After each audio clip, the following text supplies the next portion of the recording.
Drink it with a straw.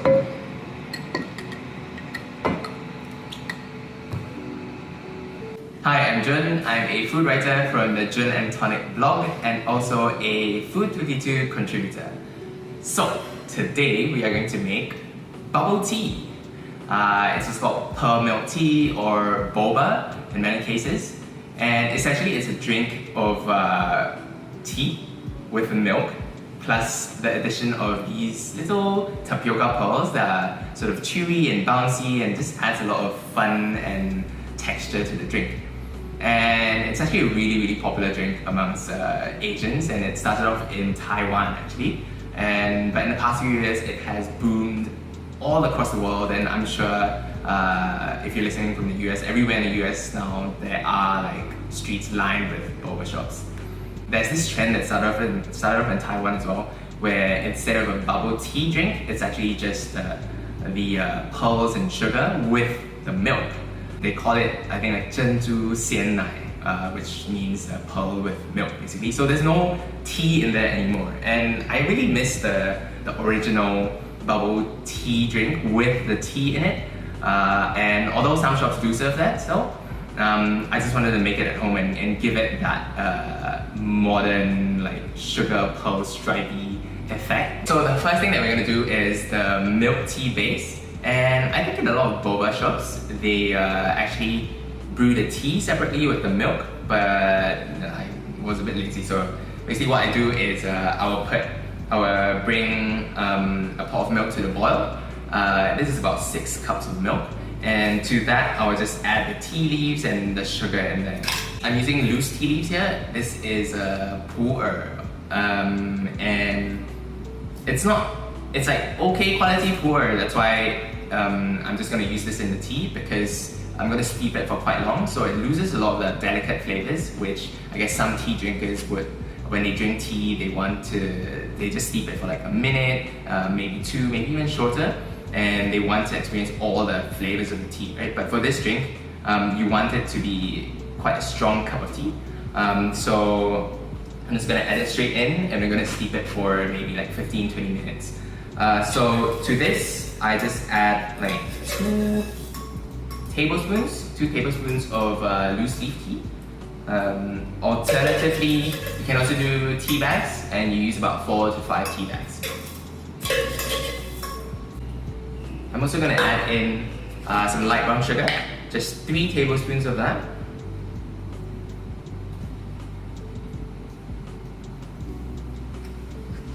And then I'll just bring this up to heat. And you don't want this to boil because when milk boils, it will kind of like scald and the flavor will change slightly. And I just want this to come up to steam, and I'll just leave it there, constant temperature, constant heat for 15 minutes.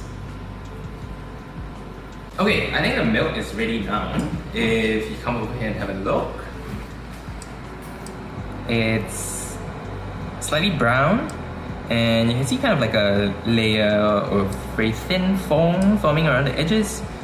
It's been going for 15-20 minutes now, and I think it's ready. Can you do this on my own? Okay. I think this is dangerous. You know what? I'm gonna get another bowl and put it in the bowl first. Okay, here. This is much better. Okay. So, stop it. I'm gonna pour it into here. Okay. I hope it doesn't drop. Okay.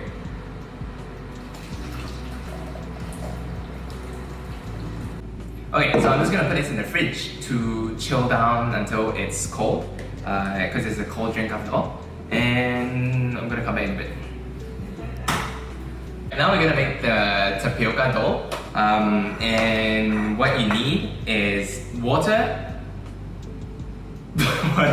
Water, sugar, and tapioca flour. So, for water, you need 65 milliliters of water. Then we're gonna add in sugar. So I like to use like quite a dark brown sugar. So this one right here is something that you probably only find in Malaysia, gula merah. It just needs red sugar. But you can use any kind of brown sugar, whether it's muscovado or maybe even like molasses. But you can cut down the sugar on the water there. So I'm just gonna put in 45 grams of this. Then I'm just gonna heat this up until the sugar is completely melted. Once that comes to a boil, I'm gonna turn the heat to low and add in all the tapioca flour.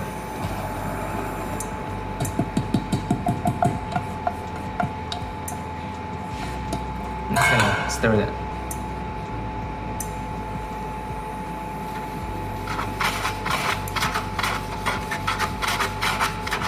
Until it all should come together in a sticky mass.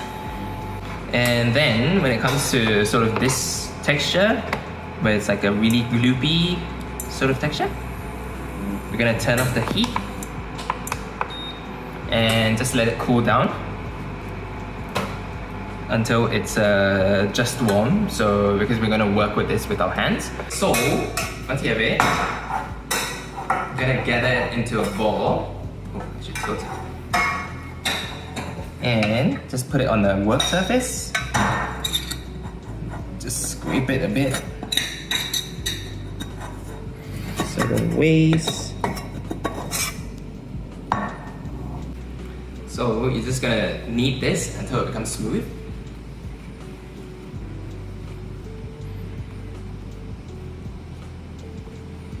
So if you see now, the dough is a lot smoother. And what we're gonna do is we're gonna roll it out into a thin, long cylinder, and we're gonna cut it with a bench scraper. Okay, so I think I'm gonna split this into two actually because it's quite big to work with. I'm just gonna cover that so it doesn't dry out. I know. Okay. And this one, you're just gonna roll it out into a long strip.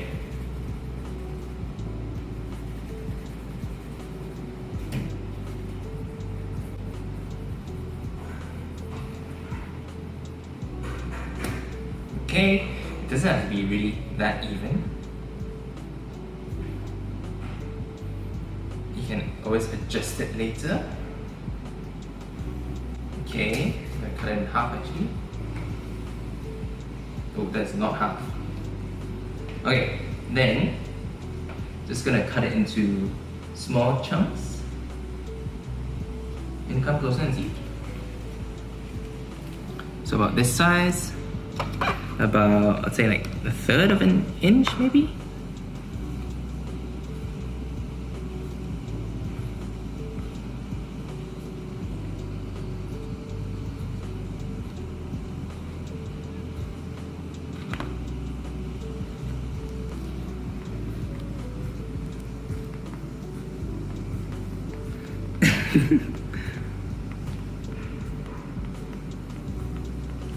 Now that you have all the chunks cut up, now comes the time-consuming part where you need to roll each of them into balls. So just roll them in between your palms, and you have a ball.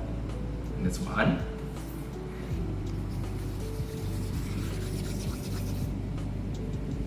Sometimes it might not be completely spherical, and that's okay. Okay.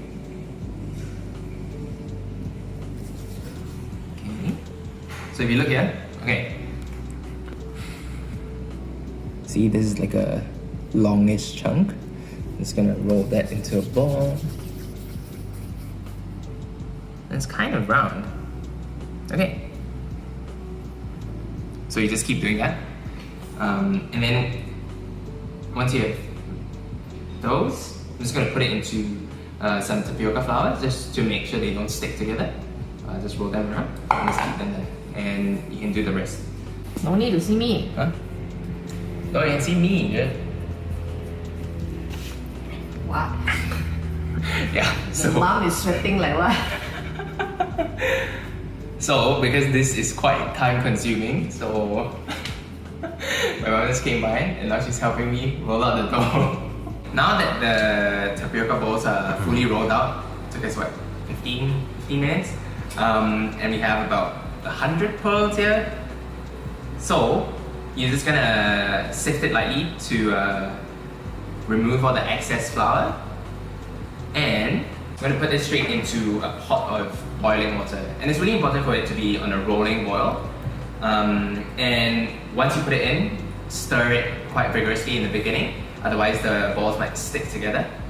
And make sure to bring it up to a boil. And you just keep stirring it, and after a few minutes it will start to float up on top. And that is the point at which you can sort of stir it a bit less, so every few minutes they'll come back to it and give it a stir or two.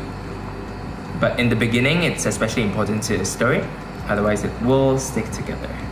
Okay, so as you can see, the pearls are done. So you can see most of the pearls are floating up to the surface, and the water is slightly brown and a bit thick, a bit viscous. And we're ready to strain them out. So what you're gonna do is, I'm just gonna pour this through a sieve and take out the pearls, and then I'm just gonna put them straight into an ice bath. And this is really important, otherwise the pearls will start to stick to each other. So once you put it in an ice bath, it will sort of shock the outsides of it, so it will be less likely to stick around. And look, you can see that the outsides are slightly translucent, and that's the kind of texture that we want. I know some of the pearls are a bit big. I'm not sure if they can fit through a straw, but it's okay. You can just eat them with a spoon then. But look, they look really nice. Okay, once the pearls are in the ice bath, you can just leave it there for a bit, and we're gonna bring up some syrup to a boil. So what we'll need, I'm gonna use like the same pot actually from before. Just wash it out.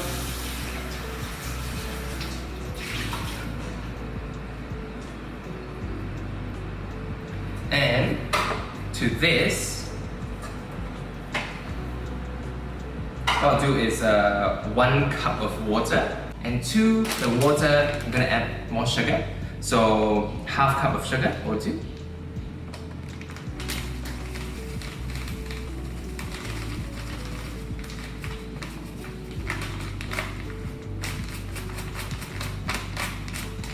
And again, I like using a dark brown sugar for this, because it gives a really like intense caramelly taste to the pearls after.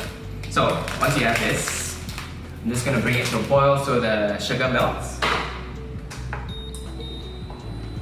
Now this style of cooking the pearls, I think it's actually pretty recent, like recently popularized, because before that they didn't have this braising step to the pearls. So after they just boil the pearls, then you can just put it straight into the milk tea and drink it like that. But when you add this braising step onto it, it adds a bit more sweetness, a bit more flavor to the pearls itself, which are pretty plain on their own. And then with the sugar as well, it becomes this really thick and gloopy syrup that they then sort of roll around the cup, and it adds this really nice visual element to it as well, which we'll see in a bit. Our braised pearls are done, and if you come and have a look, it's actually really thick now, the braising syrup, right? It's almost like a really shiny syrup caramel. And at this point, you can just turn the heat to really, really low. And we're ready to serve. Okay, so what you need is a cup. And remember the tiger stripe pattern that I keep talking about? Basically, at those boba shops, what they do is they'll take the pearls and just put them on the side of the cup. So you hold it at like a 45-degree angle, and you just keep rotating it as you drop the pearls down, and it will kind of form these streaks along the side of the cup, and when you pour your milk in, it will look really, really nice. So let's do that. Okay, you can come closer and have a look. Okay, so if you see, look, the syrup is like really, really thick, and that's because of the tapioca starch as well from the pearls themselves. Ooh. Okay, so what you're gonna do is you put it at the edge of your cup and just let it slide down. Just rotate and let it slide down.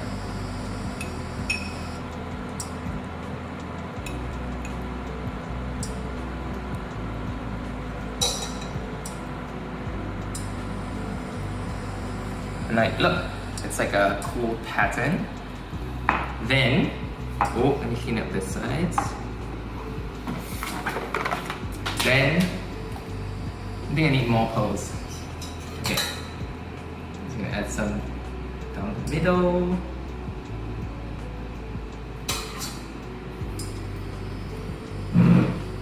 Ooh. Okay, that's great. Oh. Then, you're gonna add your ice cubes in.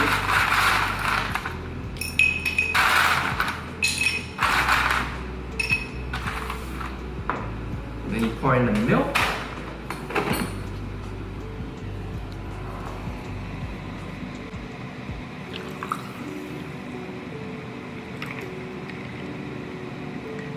And drink it with a straw.